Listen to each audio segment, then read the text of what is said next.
I didn't think I was going this early. Where's the easel?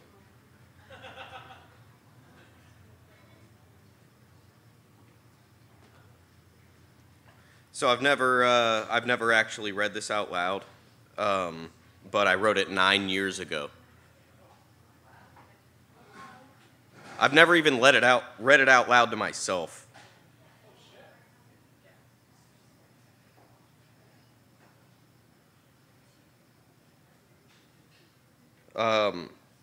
So I just want to start by saying this. My thumbs are too ugly to ever find love again.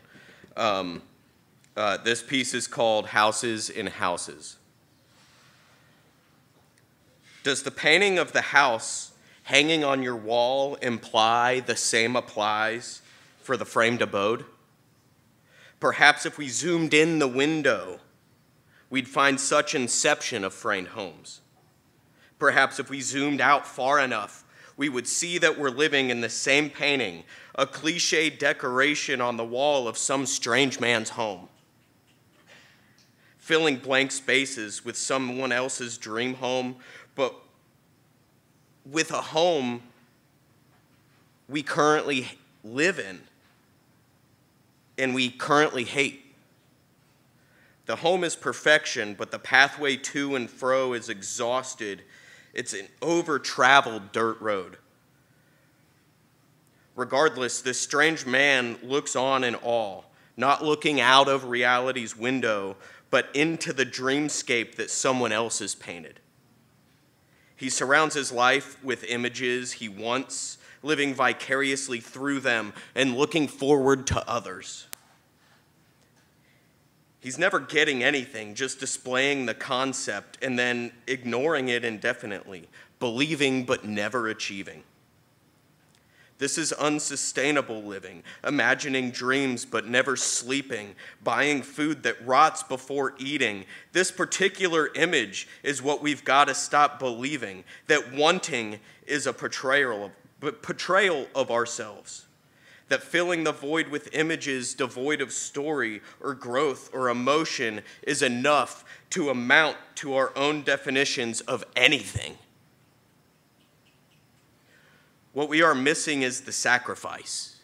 These images, these painted lives cannot be appreciated as a granted wish or as inheritance.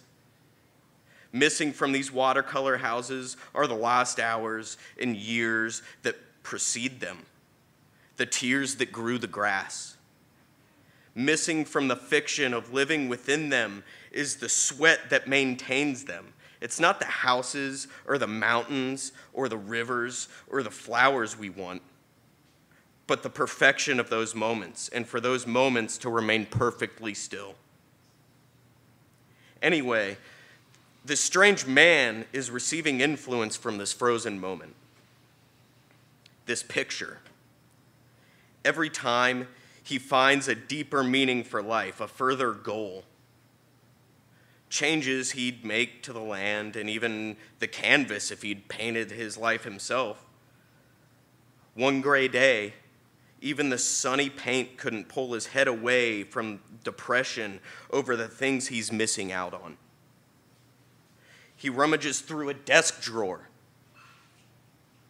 revealing a magnifying glass. He scans the land for imperfections, tracing every bump of clumped paint.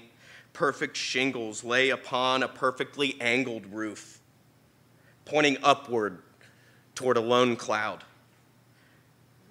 Perhaps the one God lives upon now. He backs up and glances down to the sides of the house.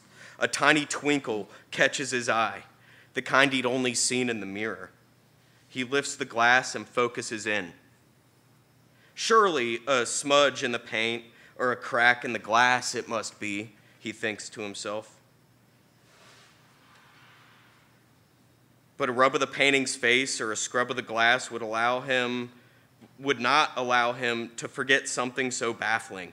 Leaning back in with the magnifying glass to his eye, he is still terrified to find inside the painted window himself, staring back, wide-eyed, terrified of the intrusion.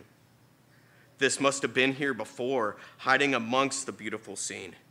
He would have noticed in all these hours of watching, all these years of watching the grass thrive without a rain cloud, the tarn that never dried despite the everlasting sunshine.